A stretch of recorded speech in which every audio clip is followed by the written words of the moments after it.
Yeah, it is another episode of the Autumn Windbags. He's Soto. I'm RJ. Let's have some fun today. Raiders 5-2. I'm actually back home in Long Beach, Abu Dhabi last show.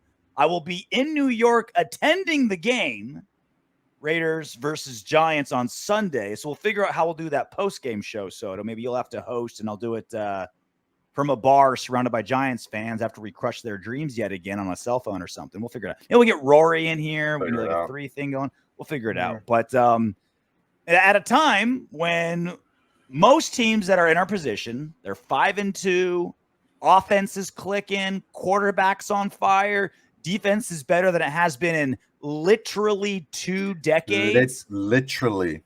Normally, a fan base of a team such as that are stoked. Mm-hmm. This one, not so much. Yeah. A lot of great football stuff we want to talk about, but bigger news, obviously, all the stuff with John Gruden was all that anyone can talk about, a week and a half, 2 weeks ago. Now the big news, of course, Henry Ruggs, the receiver for the Raiders, if you haven't heard, was in a DUI Tuesday morning about 3:40 a.m. 3:40, yeah. DUI resulting in death. Bail is set at $150,000 in the crash. The victim, he was in a car with a girl and a dog. His car rear-ended another car, 23-year-old Tina Tintor. Apologies. Yeah. And it was a gruesome crash. He was at Top Golf. We assume drinking. Probably went somewhere else before he hit the road at 3:40. He refused an alcohol test or a breathalyzer test. He took a blood test. He got a 0.161, double the legal limit, more than twice the legal limit. Also, just to cap everything off, had a loaded firearm in the vehicle. Reportedly, that hasn't been an official charge on that yet, but reportedly, he was going 156 miles per hour on Rainbow Road. No, he wasn't on a NASCAR track. That's a regular street. Surface street. Now, it's a busy surface street in Vegas, but it's not a highway. It's not an interstate. A surface street. And to cap it all off, just to throw another thing in there, the dog that was in the car with him died too. Just to make everything crazier. What was the dog Raiders in Henry Ruggs' car? Yeah, and that dog died.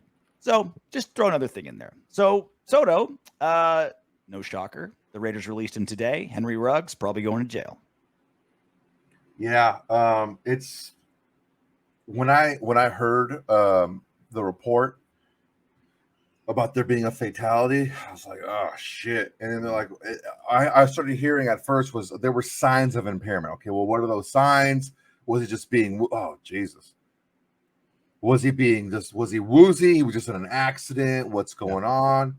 And then they said that a blood draw was done within 2 hours of the accident, and he came out of 0.161, which is twice. 0.08 is legally impaired, so he was twice that. And it's a lot of stuff smacked on top of each other, man. It's like he hit the 3-park pass, dude. Like the DUI with death, all right, and then he was going up fucking 156 miles an hour. Topped out at 156, and then he had a gun in the car. It's like, fuck, man. That it's just sad, man. It's just a sad situation all around. Mostly, it's sad for the victim and her family, because there's no. I mean, let's just say it happens to where Henry Ruggs does play again in the NFL some years down the line, and he's able to do something good with his experience and with his notoriety. She's still gone. Yeah. She's not coming back. And that family is never going to be able to see her again. And that's a tough one, man. It's tough. I know that you and I have both lost people before their time that were close to us. And it sucks, man. It sucks that at least, in other circumstances, it was either their own doing or just circumstance with health issues or whatever. Yeah. But this is like somebody's poor decision making led to this.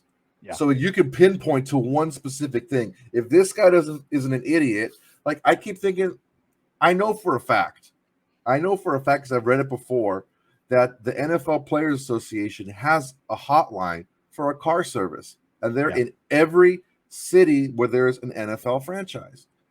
Any city you can just call up and get a fucking Tahoe or a town car or whatever and get driven, no questions asked, get picked up, get dropped off wherever you're going for free. That's paid for. And to just it boggles my mind. You know, I was listening this morning to a radio show, and Keyshawn Johnson was saying that this screams of a young athlete feeling invincible. Yeah. I can do things that normal people can't do. Okay, well then I'm not normal. So yeah, I can drive 156 miles an hour fucking pissed drunk because I'm not normal. I can do these things. He had practice the next morning. Like, it doesn't make any sense. It doesn't make sense. This is what's, it's like you just start compounding all the problems here. Like, okay, you know, like, I'm not gonna pretend I'm a saint. Like, I've gotten behind the wheel and I probably would have blown that level of alcohol before, right? Absolutely, me too. Brain dead of me to do that. Absolutely stupid of me to do that. Whether through dumb luck or a guardian angel, or I'm good at driving drunk, whatever it may be. Like, nothing near as tragic this has ever happened. We weren't doing 156. But that's what I'm saying is like, okay, part of me is like, okay, I've done really dumb stuff at 22 years old, but I never even tried to go 157 miles an hour, never had a loaded gun in that car. I didn't have people and a dog in that car. And, you know, maybe it's, you know, just us regular folk and our generally way of thinking, but like the more you have to lose, the less I feel like you should risk. And when you're Henry Ruggs and you're 22 and second year in the NFL, millionaire, you're just starting to produce on the field, like he was the Raiders' leading receiver in yardage right now this season, right? And you're just kind of like, hey, buckle down, get your act together, focus on everything. Like, this is big, this is my future. And it's just a host of things that don't say, all right, he made a mistake that everyone makes and just got caught. It's, this guy had a really bad mentality of what he was doing and why, and made a series of crucial, critical, life-changing errors, and not just, okay, a young guy who made a mistake that we've all made. Going 156 on a residential street, all right, that's stupid already. Going that fast, going 150 miles an hour on a regular street, that's already bad.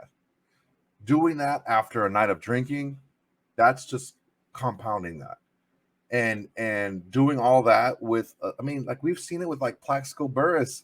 Like, it wasn't like he was in like the backwoods of Alaska. He was in a major metropolitan city. Cabs, Ubers, Lyfts, the NFL has a system. Like, hey, if you're a millionaire in Las Vegas and you know you're going out, why aren't you getting a limo service? Just as like par for the course. And I understand, hey, let's go to Topgolf, hit a couple balls, whatever. It's not that big a deal where you're not going out to a club, or it's not like a super night out or anything like that. It's just, you're just chilling, hanging out. Trust me, if I lived that close to a fucking Topgolf, you and I would be there a lot more. Yeah. We'd be there like at least a couple times a week. Yeah. Drinking as much as Ruggs. Fucking Topgolf driving. Tits. Yeah, it's awesome. But it's like, it just, this screams, because you have to look at something too, okay? Mm-hmm. Look at the organization for who he used to play, right? Look at the leadership that you have as players. Look at the leadership you have that was able to overcome that John Gruden incident and solidify everything and come together. Like, he had a strong foundation there. He had guys like Waller, and he had guys like fucking Crosby talking about their issues with substance abuse and alcohol, and how to like living better and living right has made them a better player, made them a better person. You have Derek Carr, who's fucking, you know, the only alcohol he drinks is the fucking sacrament, that fucking wine every fucking month. Like, it's dude, he had people around him on the team making sure that he knew what to do and what not to do. Yeah. This is all on Henry Ruggs. We've been hyping up we've been hyping up how great that locker room's been all season, right? With like the stuff they've overcome, the way they love each other, the leadership that's there. Like you have the czar of football, John Gruden, yanked from there, who had his tentacles and everything, and there was no vacuum left. Everyone filled it up. Bisaccia jumped in, and Carr jumped in, and Gus Bradley jumped in, and 2-0 since he left, and everything's hunky-dory. Like, if any team had a reason to start complaining and saying that there's a problem, it was the Raiders. And yet, what did all this stuff do? Oh, they came together, and she's like, oh, wow, there's a good culture on that team. And it apparently went right over Ruggs's colored hair. It took me a while to realize this because I was a person who was always trying to help people and like talk to them, and like people are going to do what the fuck they want to do, regardless of if someone has something stuck in their head or they have a specific type of mentality. In the short term, specifically, they're going to do what they want. Now, when you give them words of wisdom, we give people words of wisdom and advice, and then they get away with like, oh, I should have done that, and they think back to those words. That can cause changes in the future, but normally they're gonna learn from their own mistakes. They're not going to learn from other people's words. And again, Keyshawn said that every season, with all the different coaches that he's had in the NFL, going into a bye week, without fail, every single coach has said, don't be that guy. Don't be that guy during the bye week. Yeah. Right? Don't be that guy. And he wasn't even in the bye week anymore. Like it's you have a road trip on Sunday. Like there was practice the next morning. Like this isn't even like off season and he's getting hammered in the Bahamas somewhere. Like this is work mode. This is getting a DUI if you're a 9-to-5er, this is getting a DUI on the way home from work on a Tuesday. Like this isn't like vacation time for Ruggs, or it shouldn't have been. Look, man, who knows now? You've seen the suspect judgment that he has, doing all these things compound on top of one another. And it's gonna be this whole thing about, oh, he's never been in trouble before. Someone who's never been in trouble before, who's never done anything wrong before, just doesn't happen to drive twice the legal limit drunk 150 miles an hour with a loaded gun in their car. They don't just happen to do it, and the first time they do it, they end up killing somebody. They've done this. This is somebody who has poor judgment, who is, from all accounts, from what I'm seeing, is kind of entitled. They feel like they're better than other people. They feel like the same rules and laws don't apply to them because they're famous and they're rich and they're an NFL player and this and that. It's the reason why certain people don't like today's athlete. It just seems this just screams that. The Corvette should have tipped us off. Oh, that's a douche car. I'm sorry. If anyone out there is driving a Corvette, yeah, we should have known. Yeah, that's a Corvette. That's a douchey car. Like, all right, this guy's gonna get drunk and get in a car accident. See that from it. Oh, so he's been released, obviously, by the Raiders today. Didn't take them very long to do that release. Last night they fucking did it. Yeah, it took them, as soon as they got any, enough time to get the information, right? But he gone. And now it's just him in the legal system moving forward. See where that takes him. But this is when you look at a team of 53 players, and he's not a leader, but he's a starter, and he's, second-year player, but a first-rounder, and there's a level of responsibility there. These are the kinds of things that put giant bumps in a season's road.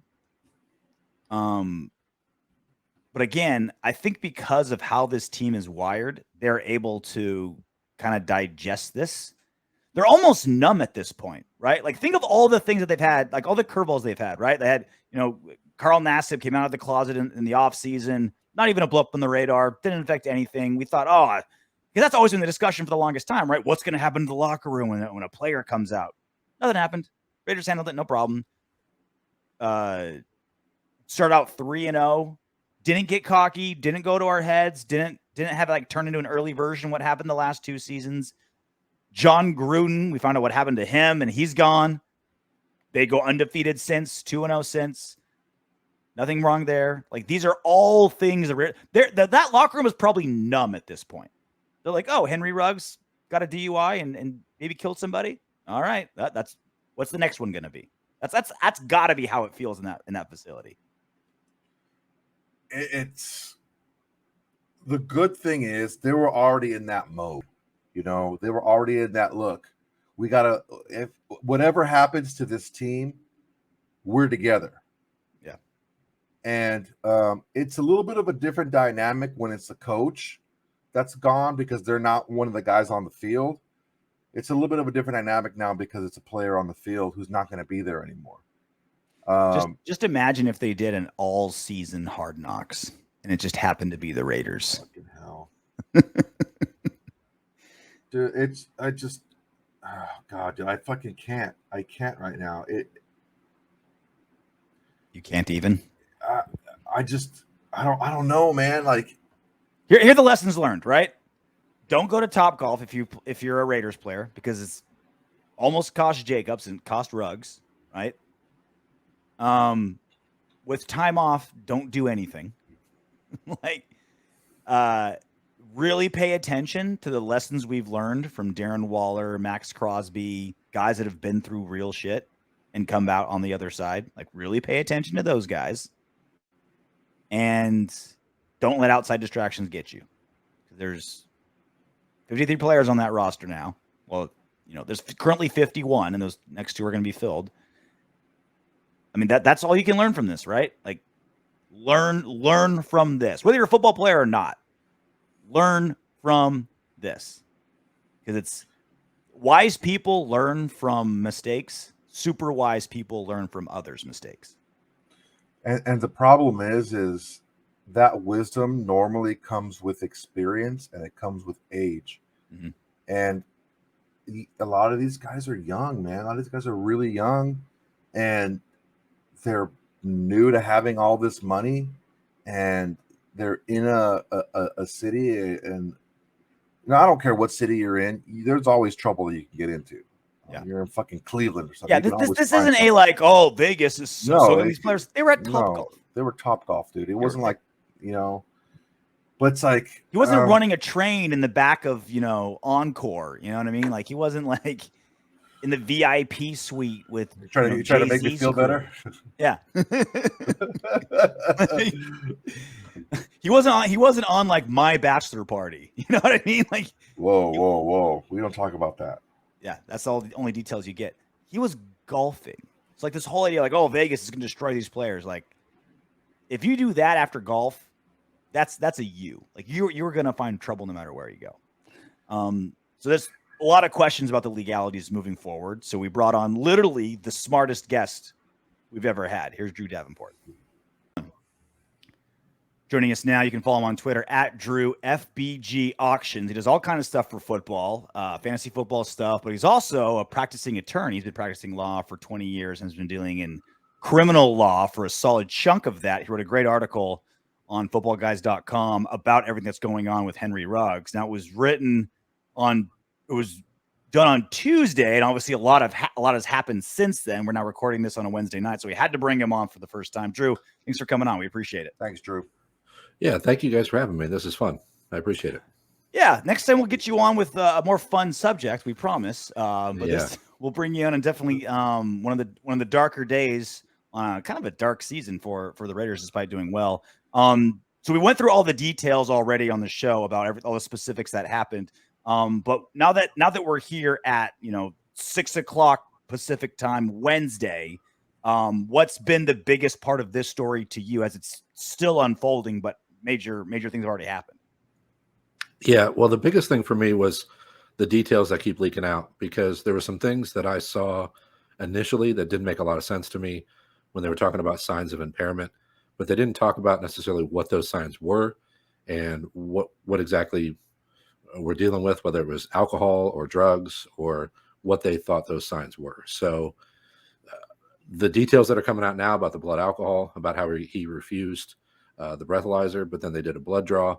So I'll be interested to see that full report, because there are different rules on how you can do blood draws and things like that. And I don't want to get too into the weeds with that. But yeah, I think the biggest development today is seeing those aggravating circumstances, because the law itself is pretty harsh on its own, because it has mandatory minimums. And that's not something that you see with every violation of law. So there's aggravating factors on top of those mandatory minimums. That's been a big part of what I've seen today. What are some of those aggravating factors? Well, number one was the speed. I know we've heard about that by now, but I believe that's a surface street, right? Not a highway. Yeah, it's a surface street. Yeah. So he's doing over 150 miles an hour, and apparently the computer says the airbags deployed at 124. That's disgusting on a lot of levels, but yes, that's one of those things where we talk about, as criminal defense attorneys, we talk about mitigation. And oftentimes when we're dealing with a case like this, we realize that we're not going to be going to trial, but that we have to do our best to get a deal, get the charge either reduced or amended somehow. And we also have to be able to go to the judge and say, there are these factors why you should have leniency as far as the sentence goes. And there are these positive factors that I can say in my client's behalf. Those things really just fall away, and they become very insignificant when you have those aggravating factors, the high speed and the high blood alcohol content. It's also my understanding there's a loaded gun in the car. I have not been able, I haven't seen a police report that's confirmed that yet, but that's everywhere.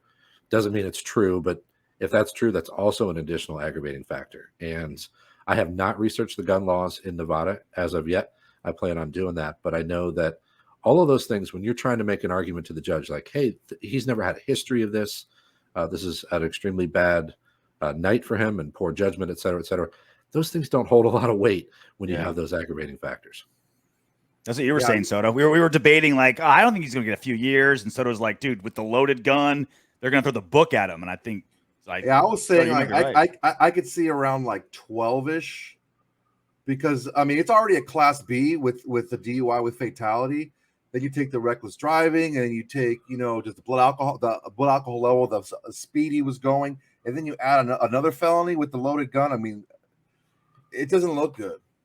No, and the gun, like I said, I have not researched the gun part of it yet. I've actually been fairly busy all day today since that news of the loaded gun broke. There are, in most jurisdictions, now I don't know this yet. I'm going to take a look at it, and I'll be tweeting about it. But in most jurisdictions, there are mandatory punishments for the gun spec as well, and a lot of times those are stacked. So it could be like a couple years on a gun spec, and then it could be a couple years on the mandatory minimum for the DUI itself. You're talking already starting out at 4 or 5 years and going up from there. So I said today, the guy's 22. I said it wouldn't be shocking to see him in prison on his 30th birthday. Wow. So you're thinking, like, not just like charged with like 10, 12 years, actually serving, a decade or almost a decade or so. Well, and the thing is, though, that's just a preliminary. Just when I'm looking at a case like this, there are a lot of things that are going to go into this case that right now that we don't have access to. Some of the things that his defense attorney will have access to and will be able to bring up and talk about. Mm-hmm. So it may not happen. And that's just an educated legal guess from my time on the job. But I will say that if these factors that have been brought up today turn out to be true, he's not looking at a minimum sentence. No judge is going to give him a minimum on this. So he's no surprise. He's hired, one of the best attorneys around. He was the same attorney who helped Josh Jacobs with his not DUI that maybe should have been a DUI situation. Also leaving Top Golf, by the way. Let's be careful. Like, let's start drinking some water when we golf, people. This is getting out of hand. So if you're him, right, what is your job now? What are you trying to do? How are you trying to defend Henry? What's your battle plan at this point? That's a really hard one. The first thing you got to do is get everything from the state, because the details that are leaking out, you have to understand that they're going after the most salacious details to get that into the press so everybody can devour those. So there's going to be some other factors here. I don't know why. I heard that Ruggs was combative and uncooperative at the scene. I don't know what all that's about. There's going to be a lot of information coming in this case that he's going to have to sort through. So that's the first thing you're doing, just information gathering, talking to him, and seeing what our situation is. But if things are like they seem, you're already working on mitigation and saying, what can we do to get us to a charge that doesn't have a mandatory sentence? And you're talking about pretrial diversion. You're talking about treatment options. I think at this point, you're really looking at maybe, does he have a mental health issue that he was self-medicating with alcohol? Does he have an alcohol issue? Are there things that we can fall back on that say, hey, we're going to address these problems, and once we do address them, can we amend the charge? Can we suspend the prison time and do sort of a draconian probation type thing? That's where you're really and I don't want to sit here and say that he's guilty, because that is absolutely not what I'm saying. Yeah. I'm saying if these factors are true, that's the way you're headed. But if there's something they can find in the way they did the blood draw to get the blood test thrown out, that's going to be one of the first things you're going to attack as well, to see whether or not they did that correctly. I know in the state of Ohio, there has to be a qualified person that does the blood draw, and sometimes that doesn't happen, and so they can't use it. Stuff like that. Statements he may have made at the scene, you're going to see whether or not you can get those suppressed. Things like that. You're looking at the evidence and trying to attack the evidence, but if the evidence is strong, like it appears, then you're moving towards mitigation with the judge and with the prosecutor and trying to get an amendment on a charge that doesn't have a mandatory minimum. You mentioned how the DA is trying to like release stuff to the press, right? Make it as, salacious as possible. How big of a factor is the press in something like this? Because you hear all the time that so many people say like, oh, celebrities, they get off easy. It's like, no, they don't. Like, other than obviously having money to afford great lawyers, I always thought it was the other way, where DAs are like trying to make their name by slam dunking on something like this. Like, no one that runs for office wants to look like they run an office that lets celebrities get away with killing people driving drunk. Yeah, and the Jacobs case was interesting because there did seem to be a lot of factors that were pointing to his intoxication, but because he didn't have any prior offenses, in those situations, a lot of times you do get a break. Okay. But the situation here is vastly different. And one of the things that I put in my article, and I know that you talked about reading it, but when you involve a victim in a case, that changes the playing field completely. Yeah. So you have a family, and they've got a right to make a statement, how it's impacted their lives, to lobby the judge, and they'll be all a part of. Usually, they're going to be a part of the plea negotiations. So, as a defense attorney, I have my client, and then the DA has their client, and that's the victim's family. Mm-hmm. So that changes things a lot, and it makes it a lot harder for them to give a deal. But on top of that, it's an optics thing, and you say it exactly right. You can't be the guy who lets Henry Ruggs get away with this. So no matter how much you may say, okay, well, if he's got no history of this and no, history of this kind of behavior, he would normally get a break. This is such a bad case that I'm not sure that's going to matter. And I think the DA is going to feel compelled to go hard. So let's say Henry Ruggs is your client right now. What would you advise him to do in the short term? First of all, shut up. Don't say a word. Number two, right away, go get assessed for an alcohol problem and start alcohol treatment immediately, because he's going to bond out. He's going to be out. Yeah. So first and foremost, you cannot get in any more trouble, be seen anywhere in public. Can't be seen at a nightclub. You can't be seen doing anything other than being a choir boy. You go get some alcohol treatment, get into something, maybe go inpatient, whatever the case may be. I would get a mental health assessment, see whether or not there's a mental health issue going on, whether there was some depression that he was treating with alcohol or drugs. And all that stuff can be very persuasive to a court. Like, hey, we found the root cause of why he made these poor decisions that night. Now, sometimes it's a 22-year-old thinking they're invincible, and that could be the case. But right now, I'm advising Ruggs, be quiet, stay out of trouble, stay out of the public eye, and then start addressing these other issues that could be factors that we can go to the judge and the prosecutor and say, he's addressing these problems. He made a huge mistake, but he understands that was rock bottom, and here's how he's addressing it. What's this? I know it's almost an impossible question, but just your best guess. What's this going to cost Henry Ruggs financially? I mean, fines, bail, jury, a very expensive attorney, I imagine. possibly months, years, like litigation. Like, what's your best guess? Yeah, well, I was having this conversation with my wife on the way out of town today. It's a lot, or everything, because not only is this, I mean, yeah, I honestly believe that all of that is secondary to whatever civil suit the family is going to bring, because the attorney, yeah, he's going to charge a lot of money. I mean, this may be a $75,000 case, but for a guy like Ruggs who's making the money he is, that doesn't matter. I think really it's going to come down to what happens in the civil suit. He's going to get sued, and I really believe financially it's bleak right now for him. Like everything, like everything else, right? I mean, it's only his second year in the league. You know what I mean? Yeah. He doesn't have like 20 years nest egg. My comment just off the top of my head today was, he's going to lose everything. He's going to lose the career, his freedom, his money. That's everything's on the table right now. He also didn't play 3 years, so he doesn't get a pension either from the NFL. He gets nothing. Oh, wow. I didn't even think about that. Got to play at least 3 years to get that. Sad stuff. It is. All right. Well, we'll make it happier next time. His name's Drew Davenport, our new official legal expert of the Autumn Windbag. So, next time Soto gets caught at a rub and tug, and we need to call somebody, he's going to call you, Drew. So just be ready. I was using the bathroom. I was using the restroom. Ask for directions. Oh goodness! Just don't say anything. Yeah, just shut up. That's your first free piece of legal advice from Drew. It is. Right. Just be quiet. You know how many times I get a case and I look at the police report and I get 90% of the way through and I think, man, I'm going to beat this case at trial. And then the last 10% is my client admitting everything. So just be quiet. Sounds like Ruggs at least did kind of the right thing, refused the test, and didn't sound like he said anything. He did. He said something, but it wasn't. It wasn't. I'm guilty. He was pissed from what I hear. Yeah, and I don't understand that stance. That's a little bit odd to me. I'd like to hear more about that because, again, that's what we're talking about when we talk about mental health stuff. Maybe there's something going on, and maybe there's something that he's not addressing.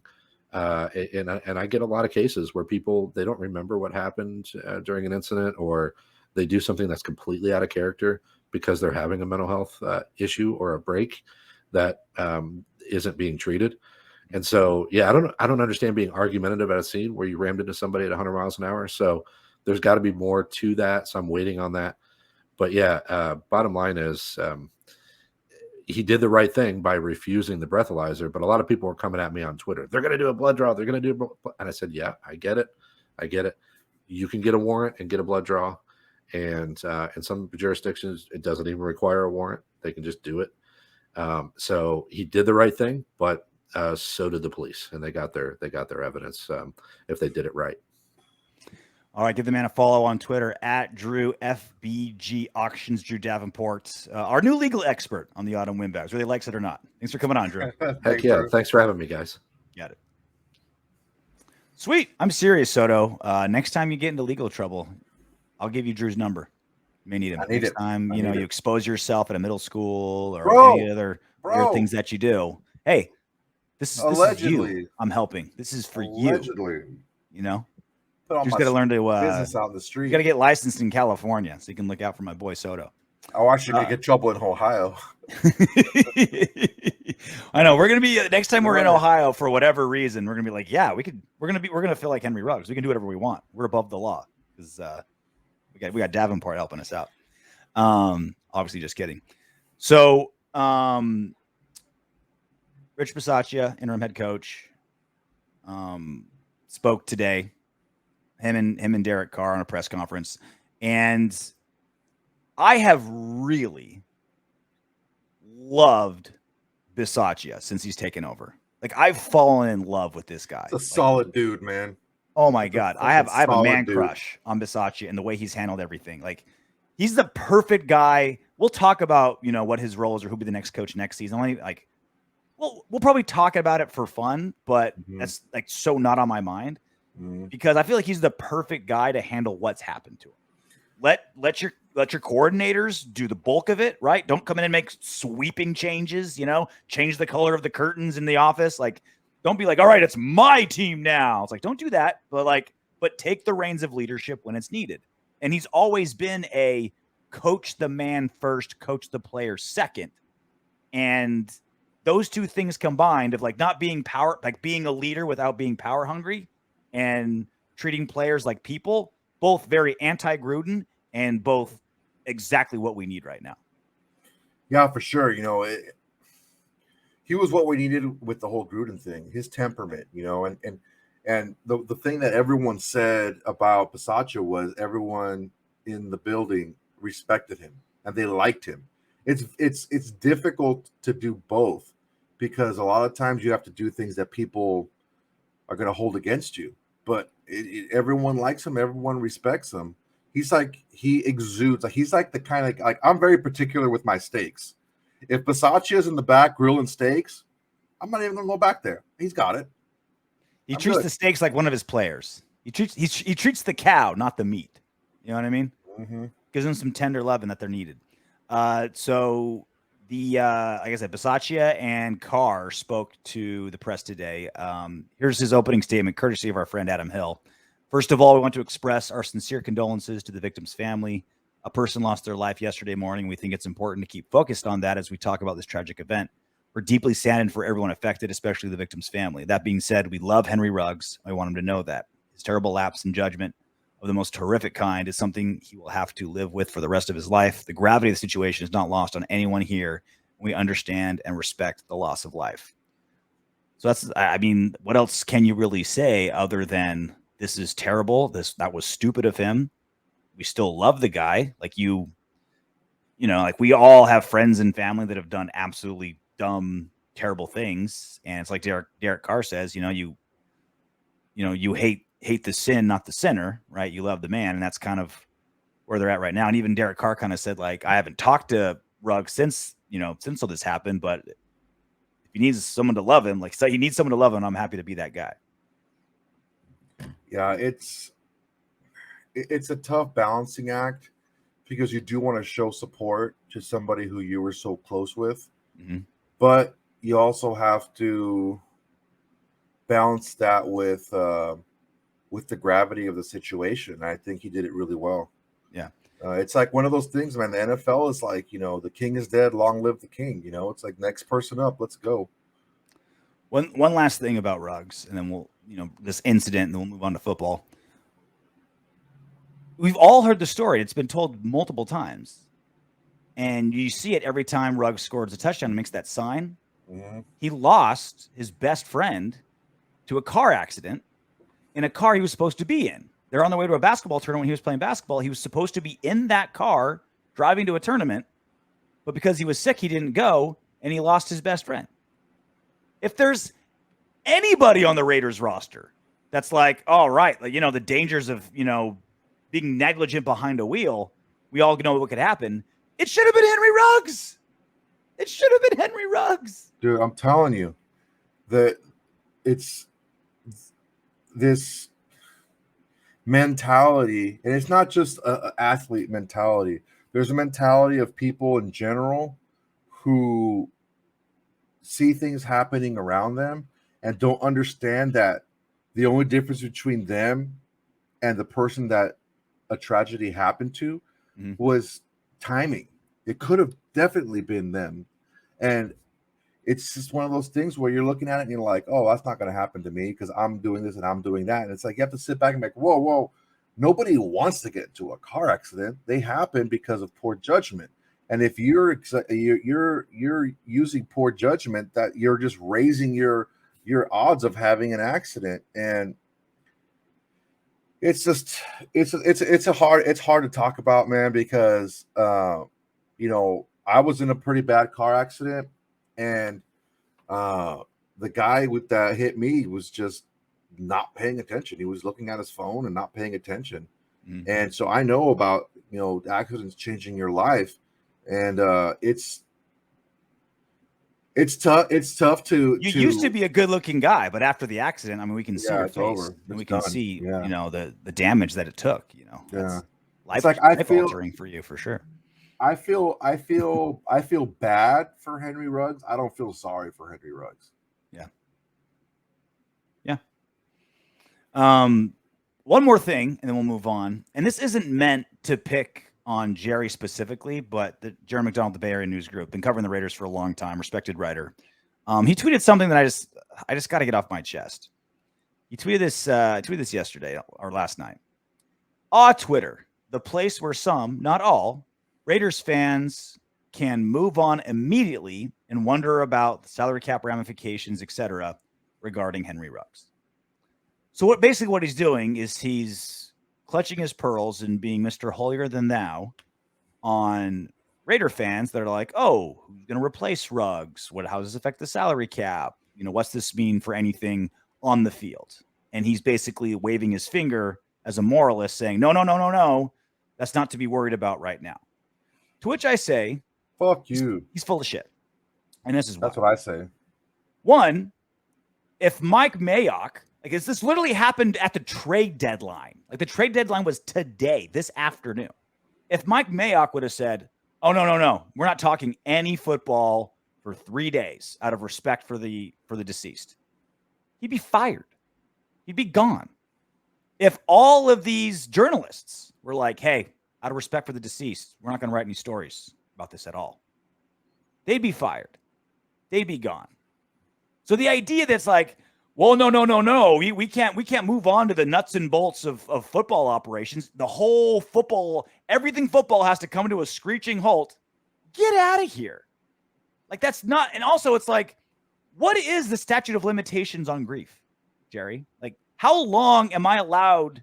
How long am I supposed to be sad before you say I'm allowed to ask who should replace Henry Ruggs on Sunday? And Jerry, what am I allowed to say when that happens? Because, you're the grief police on all this. It's like, get out of here. Get out of here. The world keeps fucking going, man. The NFL didn't screech to a halt. I'm not trying to minimize what happened here. Someone lost their life. A family lost a family member. Friends lost a close friend. But, dude, the world keeps going, man. My grandpa died on a fucking Saturday, and I had to be on a plane on Monday to Florida. I had to go. I had to work. There was no one else to do what I had to do at the time. And I lost my best friend a few years ago. I heard the news. So I was at the time I was doing a 2-hour radio show for SiriusXM. I do the first hour, and there's a 4-minute break in between the hours. I pick up my phone to 19 missed calls. Oh shit, something happened. Call the first number on there. They tell me Frankie passed away. I hang up the phone, tell my producer, 3, 2, 1, back on air. I had to do another hour of radio immediately after finding out my best friend died. Right now, I had plenty of time to grieve after. I still went to work the next day, but that night we did. But it's if I would have just quit and not did that last hour, Frankie wasn't going to come back to life. It wouldn't have made his mom any less sad. There wouldn't have been that empty bar stool for the next few years, right? So whether we ask about football or not to Jerry or whoever, that's not going to bring the victim back. That's not going to take the booze out of Henry Ruggs' mouth. It literally does nothing at all. So, and also people grieve in different ways. Some people, when they grieve, it's let me talk about football. Let me internalize it. Let me talk about something else. Let me do something. Some people need, a week away. Some people hey, I want to go back to work and work twice as much, keep my mind off of it, stay busy. Everyone has their way of grieving, and some people don't at all. So the idea that well, no, you need to wait this exact amount of time and do exactly this, otherwise I think you're a piece of shit, is ridiculous. It's ridiculous. It's curl clutching, holier than thou moralism. Get out of here. It's just people trying to talk shit for no reason. You know what? I can't grieve and do work at the same time. Yeah, I can do that.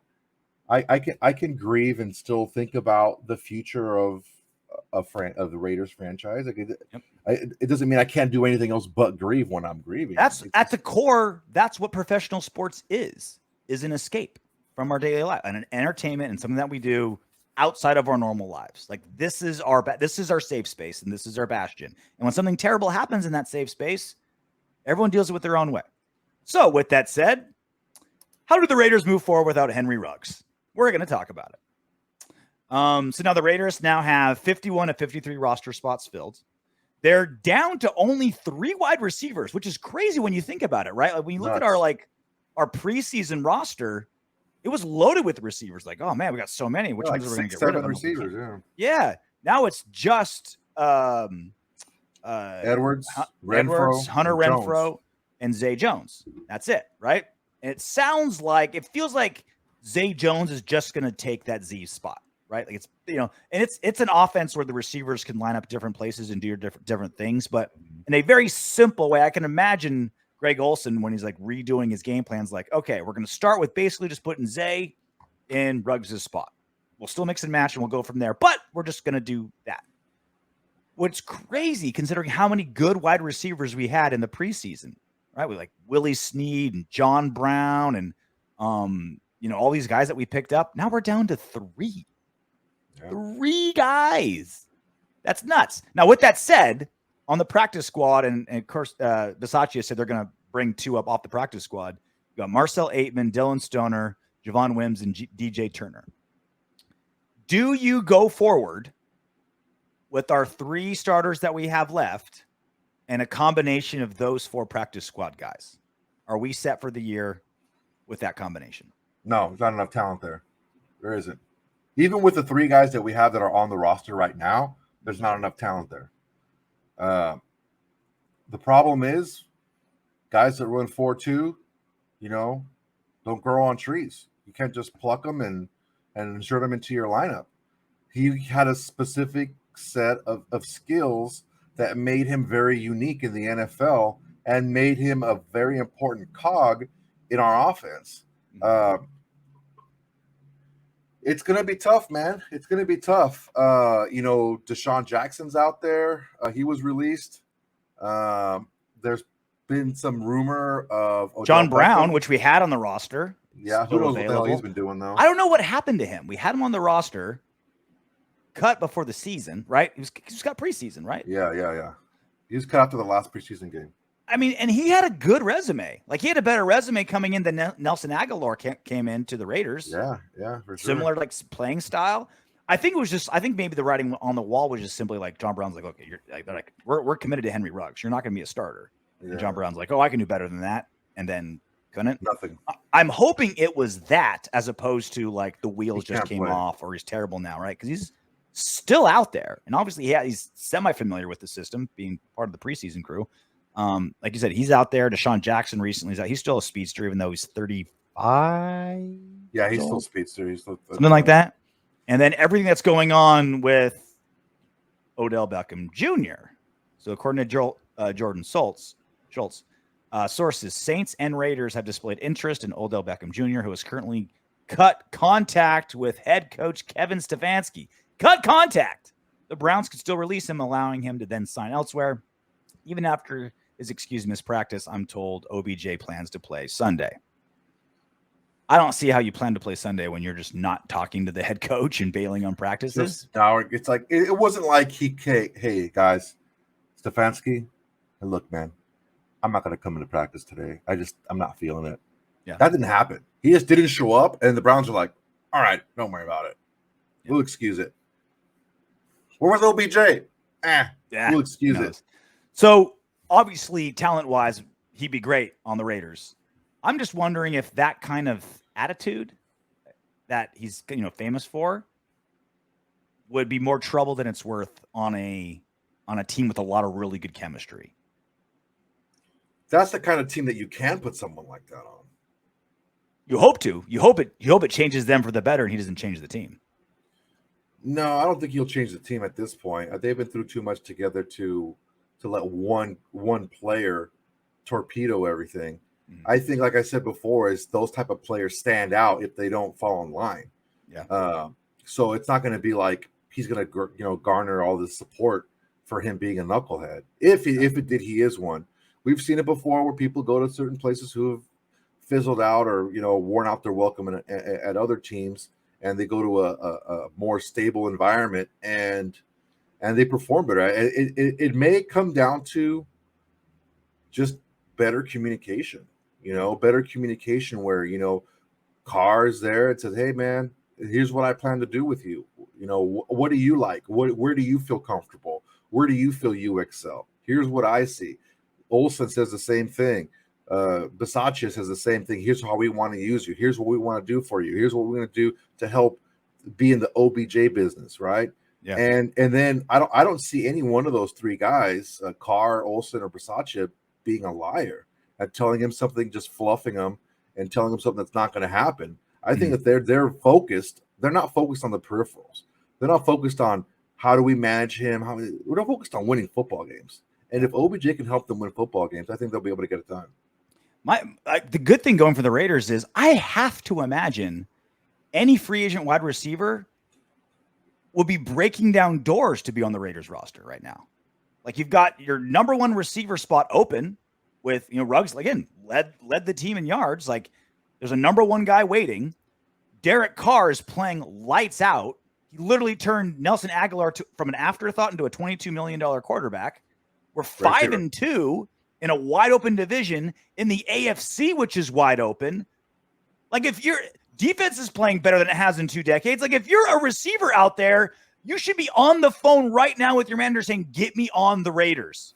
I need to be like, whatever it takes, pay cut, I don't care. Get me on the Raiders. I'm ready to turn my career around and go from and all the 1-year players on the Raiders right now that are playing lights out after afterthoughts, right? Like multiple defensive tackles, Casey Hayward. Like this team is going places with a bunch of randoms, it seems. Offense especially. Like for a receiver, this is a dream destination. Las Vegas. And no income tax. Christ, man. How's Mayock's phone not ringing off? It better be ringing off the hook. Who knows if it might manager, if those agents are worth half what they're getting paid, they are knocking on Mayock's office door, doing it personally to say, like, make sure you don't get anyone else. I'm the most serious. This is a dream destination for a receiver right now. If you're a receiver, you want to go, and you have a choice between the Saints and the Raiders. Who's going to throw you the ball with the Saints? Jameis Winston just tore his ACL. Yeah, you want Taysom Hill being your guy? You got Taysom Hill. You got fucking Trevor Siemian. Like, that's who you want throwing you the ball? Yeah. I mean, there's been a lot of talk about Cam Newton. Dude, that guy can't fucking throw either. Mm-hmm. That's why he didn't fucking work with the Patriots. I don't know why they keep bringing his ass up. The last time I saw that motherfucker couldn't throw the ball. But dude, you're going to be in a system that takes advantage of what you do well. What does OBJ like to do? You see those highlight catches, those 50-50 balls. Like, that's what we throw a lot of. Yeah. And we set it up with the routes that we run and the progression of routes that we run, and we set up the defense to get you those matchups as a receiver to be able to be one-on-one and just you. I mean, if going to the Raiders, I'm convinced that once you put that uniform on, you just feel like a little bit more of a badass. You know, like at the gym, I tell people like, "Oh, this is my first day. I've never done anything before. All right, cool. Let me wrap your hands for you." And I say, you know what? Once you wrap your hands, you're 40% tougher. Once you put the wraps on, you're 40% tougher than when you walked in.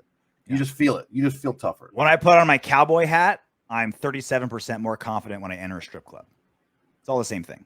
Dude, you sit down and within 2 minutes, a chick's on your lap wearing your cowboy hat. Yep. It's like fishing with dynamite. It's not even fair. So that's everything Ruggs-wise. Now, here's something I wanted to get to that we really should do more shows because we try to squeeze a lot into just our Wednesday show and our post-game shows. Let's do more shows then, baby. Maybe we'll start doing it. So Derek Carr did a great interview on the Harvester podcast last week. It feels like a lifetime ago. It was last week. Jesus. And it was interesting because he's basically getting interviewed by like his childhood neighbor and his friends. Like that, you're like, how did this random podcast get Derek Carr? Well, because they're childhood friends. So it was like him with a bunch of young kids, talking to him. And it was great. But first, I want to get to what Carr said at the press conference today. So he was asked about, and I'm telling a story here about like the advancement of Derek Carr as the leader and his role in all this. So here's Derek Carr when he was asked today at the presser about kind of the where the team is mentally right now with everything that's going on, Gruden, Ruggs, etc. From a football aspect, I mean, we're ready to go. You know, we had a great practice. You know, we're dealing with a lot of things this year. That's for sure. A lot of guys, just what a crazy year. You know, I heard that a couple times. You know, I heard, goodness gracious. You know, like, man. You know, just like, can we please nothing else? You know.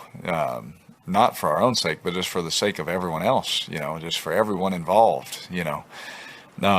But from a football aspect, from a competitive aspect, we're ready to play football. There's no doubt about that. You know, we know where we're at from that standpoint, and we know what we have to do. We know that this was a time of year where we hit a lull a couple times, you know, and we can't let that happen, no matter what's going on. And me and 9-1. Me and Jan say it to each other every day. Nobody cares. You know, at the end of the day, nobody cares. What we're going through, how your body feels, nobody cares. We gotta do our job. It's exactly what I want to hear. To the T, to the letter. It's like, hey, that, you know, this hit us. Obviously, we're not going to lie. You know, we're just like, yeah, look, when is this going to stop? When are we going to stop getting our ass kicked, you know, handed to us in life these days? But we have football to play. We have practice like normal. You know, unlike Jerry McDonald, we're not going to sit around and not do our job and complain. We're going to like get to work. We're going to do our stuff, right? We're going to get ready to rock. And it's what do we need to do? And also that lingering problem that we've talked about the last 2 seasons, coming after a bye, after a good record mid-season, is when the Raiders go. So it's not even just, I'm just, you know, everything is sunshine and rainbows. It's also, yeah, we have this big problem to worry about that we got to deal with. It's exactly what I want to hear from Carr. And I don't think we expected anything different from Carr, from the team. I think that it's weird how things work out, man. It's weird how things happen. This would have been something that would have been soul crushing if Gruden was still the head coach, I believe. Yeah.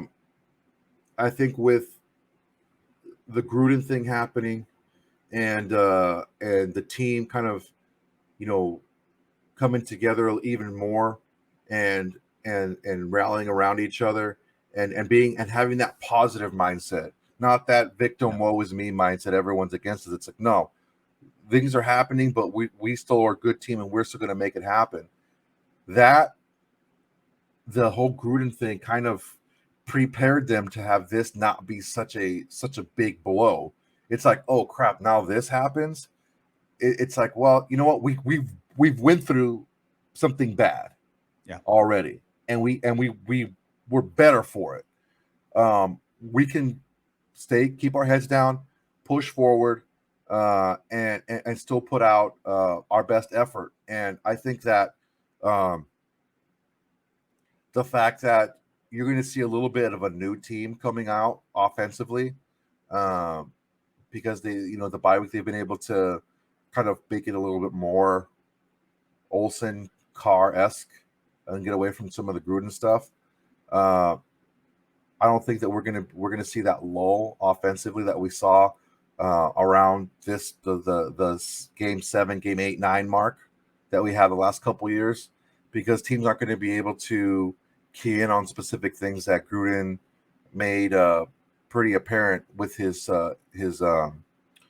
tendencies. It feels so weird to say that the Raiders are an organization that can handle this, because it's been an organization in chaos for so long, right?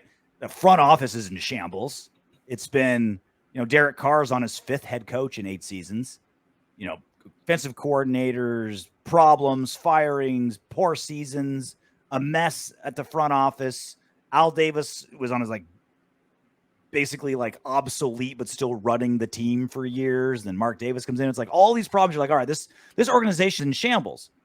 But right now, this is an organization that can handle it, almost getting strength from it in a weird way. Like their 2 best games were the 2 games after Gruden resigned. And I get it. It was the Eagles and, the Broncos, but still, bro, they've lost to worse teams than that. They lost the worst team than that this season. The fucking right? Falcons last year, they fucking lost to those. They got the We lost breakthrough off to them. the Bears this season, who are worse than both those teams. So it's like to be able to bounce like this is randomly out of nowhere, believe it or not, a team that can handle this stuff. We've talked a lot about Derek Carr being a leader by example, but not really like a rah-rah vocal leader. Here's Derek Carr on the Harvester podcast about that. You know, when Gru was here, he was such a voice. I didn't have to say as much, right? You know, because he was going to correct everything about everybody. You know, he was going to push people, motivate them, and I still do, and I still did. But I've seen this thing grow in me that I just hold people to a certain standard, you know, and I challenge them to hold me to that standard too. I'm like, if I miss it, tell me, Derek, put it right here. I'll catch it every time. Okay, perfect. So when I do, you better catch it. Right. You know, same thing with them. Hey, you're better than that. You know, you got to make that play or that.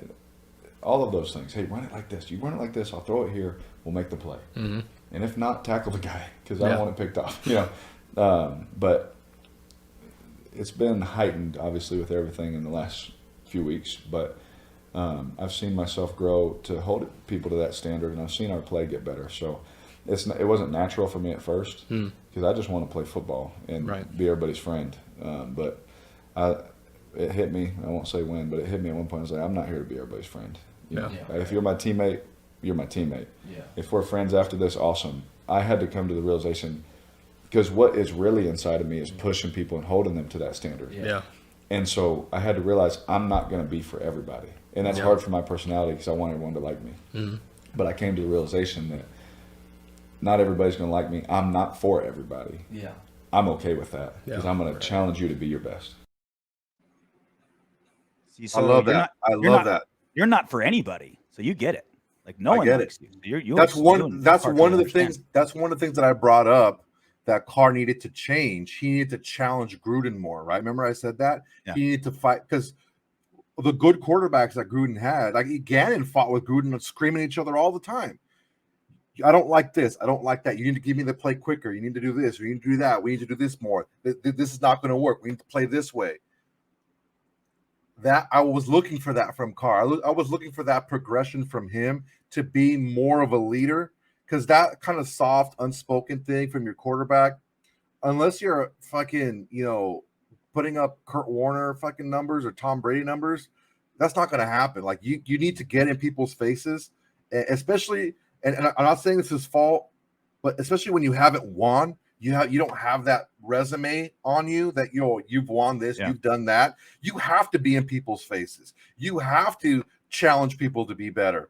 And that's what I was getting at when Gruden becomes more predictable or Gruden keeps grinding these 8, 9 fucking minute drives out. And it's like, dude, that's not our fucking personnel. Our personnel is quick and fast, and we have these players. We have these horses. They got to let them run. You know, I'm Peacock. Got to let me fly. You know, and it's like that's what I wanted from him as it related to Gruden and not being that good little soldier, but like, hey, being more of a leader. And with Gruden gone, and like he said, it gave him the opportunity to be more of that. And I see this being an extreme positive for the entire franchise. Well, one, peacocks don't fly. I know it's from freaking that whatever that movie is, the other guys. Two, the more like with Gruden being gone and Carr playing outstanding, people are like, oh wow, was Gruden holding Carr back as a quarterback, as a passer? Yes. Now the question should be like, was Gruden holding Carr back as a leader? Because if Carr's gonna I don't think it would work well if Carr was yelling at Gruden because Gruden wouldn't he's got an ego and he's got this sense about him and this kind of like domineering sense about him. Was like he doesn't operate when people don't worship him, when they don't do what he says. Like he would cause more problems that way. But with Bisaccia and a grander locker room and the resume that Carr has, and he's like, hey, I can say what needs to be said, even if it hurts someone's precious feelings, especially the head coaches. Yeah, I mean, you can yell at Gruden as long as you're right. Gruden challenged Carr a bunch of times. You know, we talked about the play in against the Ravens the first week. He checked out of a play and threw that pass to Zay Jones, and Gruden's like, why did you change the play? Why did you do that? He said, oh, you told me on this day, or whatever, it's like, if I ever see this, I have to do this. So, as long as you're right, I'm sure you can challenge Gruden. And I don't see Derek Carr doing something like that unless he knows he's right. But I mean, that's besides the point now. But the way he's playing and how active of a leader he's being right now, instead of being more of a passive leader, that's going to that accountability. That's how you make a change in a culture of a franchise, is accountability. And now that your leader on the field is holding everyone accountable, and it's also how those players take that accountability as well. And if it goes both ways, if they can hold Derek Carr accountable, and him not take it the wrong way, that's going to be really good for this team moving forward. So we're already running late. Do you want to just do our Giants? Because by the way, we're heading to New York this Sunday and playing the Giants after our bye week. A team that was played neck and neck with the Kansas City Chiefs on Monday Night Football, by the way. So we're traveling after a bye week, but it's a short week for them and a home game. Let's just do another pregame preview separately just for YouTube, like we've done before. We'll have it out Saturday, just to make sure that we get it all. But we do have time for some What Up Windbags. Everyone let that slide. First one. Do it. Jerry West. I think we're a little too hard on Jacobs. Every time Jacobs is on the field, Raiders are a much better team. Gruden was running him to the ground and using all his mileage, causing him to get hurt often. I don't know if I buy that. Again, so this is talking about last show. We were like, all right, Josh Jacobs, not weird injury, he can never go through a season without getting hurt. I don't think we should extend him after his rookie contract's up. It's going to be so expensive for a guy that's probably not worth it. He's not the yards per carry leader on the team right now. He wasn't the yards per carry leader on the team last year. Devontae Booker was. He hasn't been the best back, at least by carry, for a while. And he can't stay healthy for a season. And he's only basically a 2-down back because he doesn't really catch out of the backfield on third downs. Again, I like Josh, but that was his one. That was one thing that he was supposed to be, right? A guy from the SEC who wasn't a starter, so he didn't have all the wear and tear of playing against SEC defenses, 7 times a season. He was supposed to be the durable guy, the bruiser, like bam, bam, bam, bam, bam, and he's that kind of runner, but he doesn't have that durability. And if you're gonna be a 2-down back that gets hurt all the time, you've got a really low ceiling as a running back. That's all I'm saying. Yeah, I mean,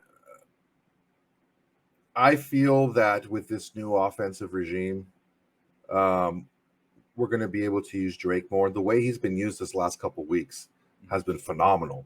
I don't know why Gruden wanted to go out and get Drake, because he wasn't using him at all, really. He had one carry the last week against the one touch, against the Bears. 6 plays and 1 touch. It's fucking ridiculous. I can see him being a very good kind of a 1A or a 1 to Drake's 1A, but there'd be a lot more split than what we've seen already. Mm-hmm. That's gonna cut into his value and his pay. But I don't think, given his injury history, he's going to go somewhere and be this, bell cow back for anybody. Well, that's the thing. It's like, he was running him to the ground. Like, that's what he was brought in to do. That is the style of running back that he is. 25 carries in between the tackles, hurting people. Like, that's his job. It's like, oh man, they're wasting Derek Carr's arm on all these deep passes. It's like, that's what he's fucking supposed to do. That's what he does. Like, oh man, you're wasting the mileage on my my Porsche by driving it so fast. It's like, that's what it's supposed to do. Like, well, I don't know what you want. Sean Tuttle. Actually, Max Crosby is second in pressures to Yannick Ngakoue, who is now the top man in pressures. We have number 1 and number 2 in pressures. So we said last time that you said last time. Well, like I said last time, it depends where you look. Crosby leads the league in pressures on Pro Football Focus, while Ngakoue leads in NFL's next-gen stats, right? The main takeaway is that we have the number 1 and 2. But the reason I brought this up specifically was it's a good reminder that there's hard stats in football. Passing yards, turnover ratio, time of possession. Like there's objective statistical facts of, what happened in a football game. And that's what I try to base everything on the most, because they're not made up by some crazy, some dude on a laptop in Birmingham that like comes up with these numbers. But that's why you look at like PFF records and like next gen stats and things like that. That's where it turns into like, what is exactly a pressure? Like, does that count as a pressure or not? Depends who's running the board at that moment, right? Mm-hmm. That's what's important to remember. That's why I always try to keep all those like subjective stats to a minimum and the objective stats as in the forefront as much as possible. Because, I swear PFF survives by when they rank someone high on a team, all the fans love PFF and they think it's the best. When they rank someone crappy, everyone's like, PFF is trash. It's worthless. I can't believe they ranked this guy that low. Like, I try to stay away from both, right? It's just like, you're either for it or you're against it, right? And there's value there. Like, I look at PFF's record, Pro Football Focus is, record for somebody or, a rating for somebody. It's like, okay, let's see what they say.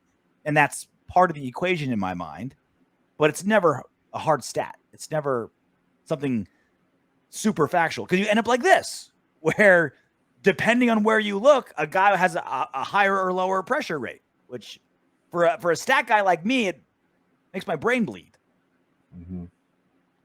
I feel personally attacked by that PFF statement. I feel you were talking directly to me. I was, yeah. They I think they call those passive aggressive. I was trying to be aggressive with that. Interesting. Chris H. You guys are worrying way too much about garbage time points against clear prevent defense late. I have no problem with prevent up 3 possessions. We just let them run the clock out on themselves. Now, if we gave points on sub 2-minute drives, then I'd be very worried.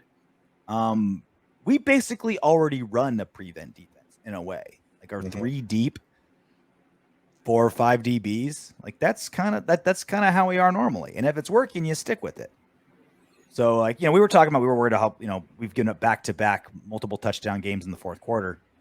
That's not acceptable. Like, that's not okay.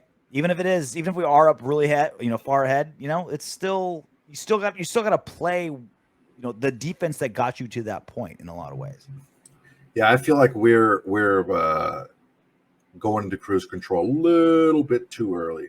Yeah. We let the foot off the gas offensively, and we just kind of sag back defensively, and it just it's not smart, because you can outthink the room and let somebody back in. It was a 2-possession game against the Eagles, and there was a lot of time left on the clock. Yeah. So funny bounce here, funny turnover there, something weird happens, and they're right back in it. Yeah. They're right back in it. So, I mean, it's just not something. I'm not a big fan of the prevent defense. I feel like you said, I've been saying that we already play a form of it, and we make people inch the ball down the field. I don't see why we have to make so many changes in our defense, and also offensively. We just turn into a different team, and we turn into more of a Gruden-esque style team that run, and punt the ball, that tango offense, 1, 2, 3 kick.